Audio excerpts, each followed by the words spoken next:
আমাদের মাননীয় প্রধানমন্ত্রী আজকে এখানে নেই। উনি যখন বিভিন্ন ভাষণে গিয়ে অসত্য তথ্য দিয়ে বলেন বিরোধী দল মিছিল করতেছে মদের দাম কেন বৃদ্ধি করা হয়েছে, কেন সিগারেটের দাম বৃদ্ধি করা হয়েছে, এরকম অসত্য তথ্য দিয়ে যখন মাননীয় প্রধানমন্ত্রী বক্তব্য দেন আমরা খুবই আশাহত হই। মাননীয় স্পিকার, আমরা আশাহত হই যখন ঋণ নিয়ে কথা বলতে গিয়ে সংসদে যখন আমরা ঋণ নিয়ে কথা বলতে চাই, ব্যাংকের ঋণ নিয়ে, ইসলামী ব্যাংক দখল নিয়ে যখন আমরা কথা বলতে চাই, তখন মাননীয় প্রধানমন্ত্রী দাঁড়ায় যখন বলে আপনারা সবাই জমিদার যারা ঋণ নেন নাই, এর মধ্য দিয়ে মূলত মাননীয় প্রধানমন্ত্রী ঋণ খেলাপিদেরকে উৎসাহিত করেন। মাননীয় স্পিকার, আমরা এই ধরনের সংসদ আর চাই না। ধন্যবাদ মাননীয় সদস্য, ধন্যবাদ। একটু বসেন আপনি একটু বসেন জি, একটু আরো 3-4 জন দাঁড়িয়েছে, আমি আপনাকে ডাকবো। সবাই একটু ধৈর্য সহকারে বসি আমরা, please. Thank you. Mister Joynul Abedin Faruk, মাননীয় সদস্য। অর্ডারে আপনার ডিসকাশন আছে, আপনি এটা দিতে পারেন, যেহেতু সংসদ নেতাকে নিয়ে কথা বলা হয়েছে।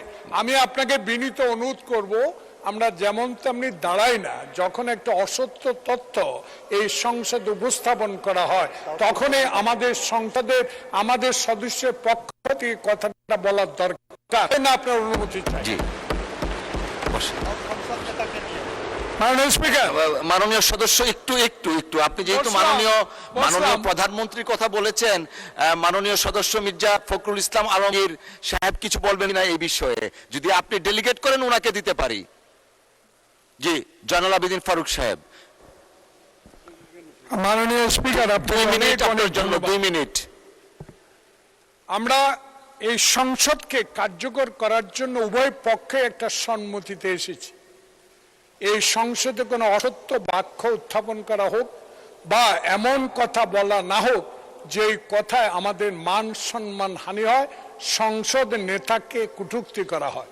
এ বিষয়ে আজকে নতুন প্রজন্মের জুলাই আন্দোলনের নেতা, উনি আমাদের নোয়াখালী অঞ্চলের মাননীয় সংসদ সদস্য, উনি একটি বক্তব্য রেখেছেন।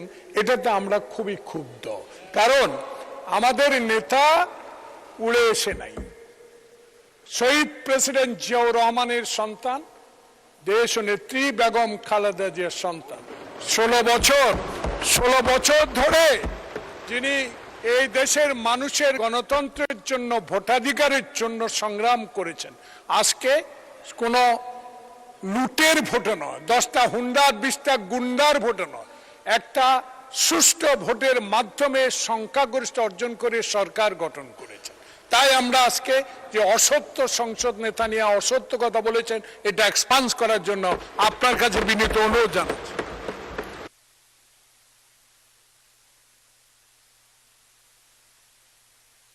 মাননীয় বিরোধী দলীয় চিফ হুইপ, আমরা আসলে বিতর্কে যেতে চাচ্ছি না। একটা বক্তব্যের প্রেক্ষিতে উনি বক্তব্য দিয়েছেন। আমরা আসলে এইভাবে চললে তো সংসদ। আচ্ছা, 1 মিনিট আপনাকে সময় দেয়া হলো। মাননীয় স্পিকার, এখানে মাননীয় সংসদ সদস্য দাঁড়ালেন, তিনি যদি স্পেসিফিক্যালি বলতেন কোন তথ্যটা এখানে অসত্য, উনি তো ওনার বক্তব্যের প্রেক্ষিতে বলেছেন, উনি কিন্তু ঢালাওভাবে বলে গেলেন যে বক্তব্য অসত্য কথা বলা হয়েছে। ওনাকে তো ফ্যাকচুয়ালি বলতে হবে কোন ইনফরমেশনটা এখানে ভুল ছিল। আর মাননীয় সংসদ নেতার কথা যদি বলেন, প্রধানমন্ত্রীও ভুল করতে পারেন। প্রধানমন্ত্রী এই মাননীয় সংসদে দাঁড়িয়ে বক্তব্য দেওয়ার সময় স্লিপ অফ টাং হয়েছেন, উনি তার ভুল শুধরিয়েছেন। ওনার বক্তব্যের সমালোচনা করার অধিকারও বিরোধী দলের আছেন। ফলে উনি অবশ্যই, ওনাকে আমরা সম্মান করি, উনি জিয়াউর রহমানের সন্তান, খালেদা জিয়ার সন্তান, প্রাইম মিনিস্টার, সংসদ নেতা, কিন্তু তার মানে এই না যে তাকে নিয়ে কোনো কথাই বলা যাবে না, তার কোনো বক্তব্যের সমালোচনা করা যাবে না। আমরা তো গণতন্ত্রের দিকে যেতে যাচ্ছি, আমরা কোনো ফ্যাসিবাদের দিকে আবার যেতে চাচ্ছি না। ফলে এটা যাতে মাননীয় স্পিকার আপনি বিবেচনায় রাখেন সিদ্ধান্ত নেওয়ার ক্ষেত্রে। জি, মাননীয় মন্ত্রী মির্জা ফখরুল ইসলাম আলমগীর। ধন্যবাদ জনাব স্পিকার। আমাদের মাননীয় ডেপুটি দুঃখিত বিরোধী দলের হুইপ, যে চিফ হুইপ যে কথাটা বললেন, আমার মনে হয় এটা সত্য নয়, সঠিক নয়। কারণ আমাদের মাননীয় সংসদ সদস্য যে বক্তব্য দিয়েছেন, বিরোধী দলের, সেই বক্তব্যের মধ্যে তিনি সুনির্দিষ্টভাবেই বলেছেন যে আমাদের সংসদ নেতা প্রধানমন্ত্রী তিনি অসত্য বক্তব্য দিয়েছেন। এটারই আপনার আমাদের মাননীয় সংসদ সদস্য জয়নাল আবেদীন এটা পয়েন্ট আউট করেছেন। প্লিজ লেট মি সে, আমাদের বলতে দিন। আপনার ফ্যাসিস্টের কথা বলেন, ফ্যাসিস্টের আচরণ তো আপনাদের কাছ থেকে আসছে। No, you must allow us to you must allow us to speak. আমি কথা বলছি, আপনারা যখন কথা বলছে আমরা কেউ কথা বলিনি। মাননীয় মন্ত্রী, That's the point. মাননীয় মন্ত্রী এদিকে কথা বলেন অ্যাড্রেস করে প্লিজ। এটা হবে, পার্লামেন্টে এটা হয়। জি জি জি। আমি আপনাকে যেটুকু অনুরোধ করতে চাই, যে অংশটুকু অসত্য আছে সেই অংশটুকু দয়া করে আপনি এক্সপাঞ্জ করবেন, কারণ আমাদের সংসদ নেতার বক্তব্য সম্পর্কে কোনো অসত্য বক্তব্য এখানে মেনে নেওয়া যাবে না মাননীয় স্পিকার। ধন্যবাদ। ধন্যবাদ মাননীয় সদস্যবর্গ। আমরা হান্নান মাসুদ সাহেব, আপনার টাইম ইজ আপ, প্লিজ বসেন। এইভাবে সংসদে যখন খুশি তখন দাঁড়াবেন, this is not the norm. Please take your seat mister Hannan Masud. মাননীয় সদস্য দয়া করে আপনি বসুন, দয়া করে বসুন। হান্নান মাসুদ দয়া করে বসুন। এটা শাহবাগ চত্বর নয়, জাতীয় সংসদ। বসুন।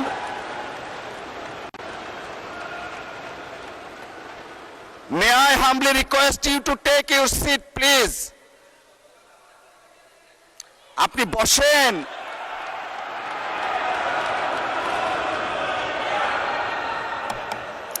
মাননীয় সদস্যবর্গ, মাননীয় সদস্য নোয়াখালী 6 আসনের বিরোধী দলীয় নেতা দাঁড়াতে দিতে হয়। জি বলেন।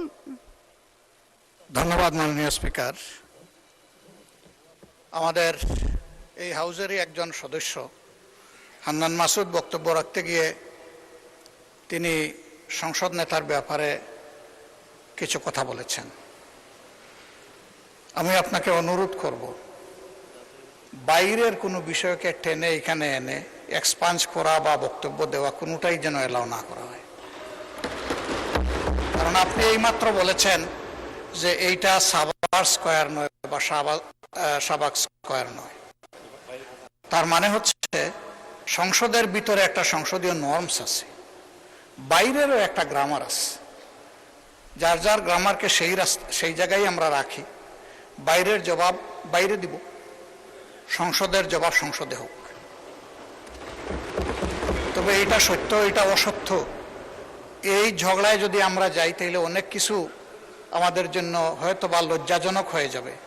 আমি চাচ্ছি না কারো সম্মানের সাথে এই লজ্জাটা লেগে থাকুক। এই জন্য আমি অনুরোধ করব, এই বিষয়ের পুরাটাই আপনি এখান থেকে ইগনোর করুন, সেইটাই আমাদের জন্য কল্যাণকর হবে। ধন্যবাদ মাননীয় স্পিকার। ধন্যবাদ মাননীয় বিরোধী দলীয় নেতা। আমরা সবকিছু বিচার বিশ্লেষণ করে সিদ্ধান্ত নিব।